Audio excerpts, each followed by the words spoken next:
So we find ourselves in the night, zooming in on Sentinel investigations in the shadow of the Atticus Brooks mental asylum.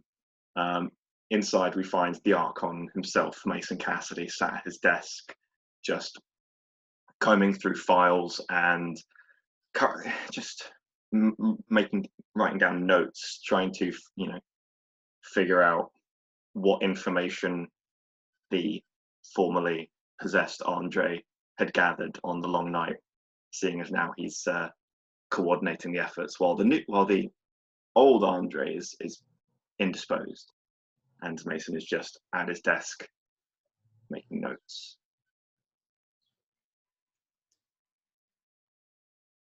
Mason would get very little warning before from behind him he'd hear as a window is forced upwards. Mason just darts around, and he'd feel the presence of another kindred's beast behind him, and before he could turn, would hear softly through the window, "Do not turn around."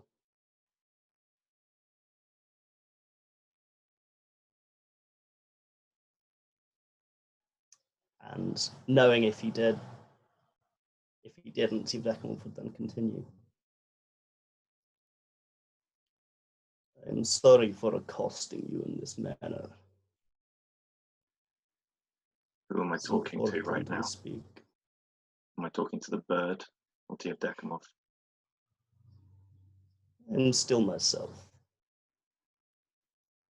Has Stross told you otherwise?" No. And you did not assume? I thought you were. I thought I would be too. I have undergone Bob's test. That was not enough for her. Or she believes I am myself. There was no confusion about that. She has decided to let down her end of the oath.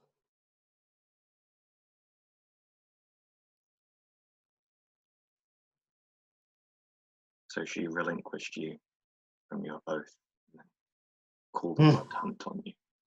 Not exactly. If she had had her away, I would have walked to my own funeral pyre as a zombie, brainless, controlled. No, this way is better. The hunt may yet fell me. I've come to ask you, Mason. Do you intend to join it?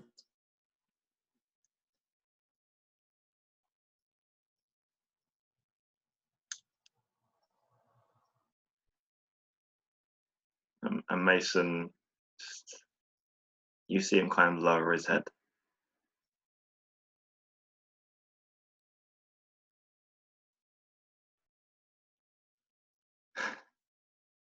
I don't know.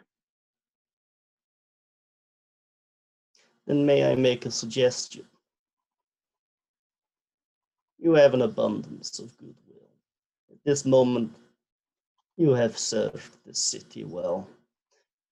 Now is the moment to slip up, fail to do your job, just a little. You are the Archon, but there are bigger things to be doing. I would not enjoy meeting you again if you were to continue the hunt. Let others throw their lives away.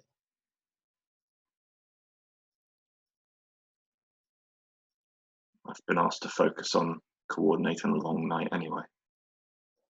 With Andre indisposed, the duty of leading that effort falls to me.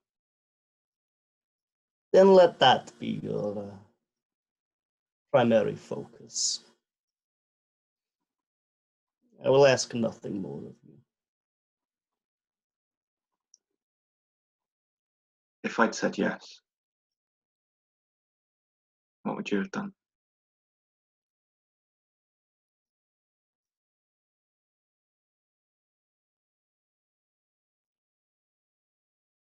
It would not have killed you here. Next we met, regrettably, you would not have left.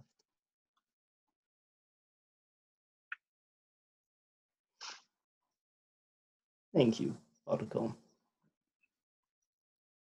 Suddenly that voice from outside the window and the presence of his beast vanishes, fading quickly. As he feels that, Mason turns around and looks out the window, just kind of almost like if there was any air in his lungs to have like almost hyperventilating, he would be, but he's not.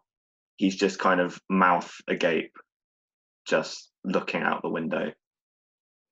You would see no sign of where Yevdekemov went, and the window, using vigor, obviously, crunched upwards through the lock. He'd taken the fresh air.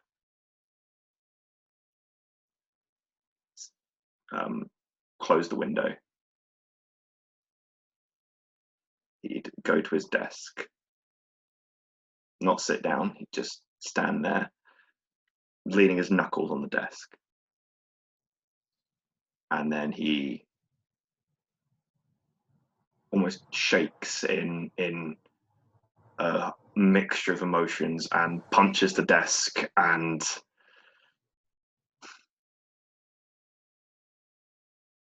just lowers his head and contemplates.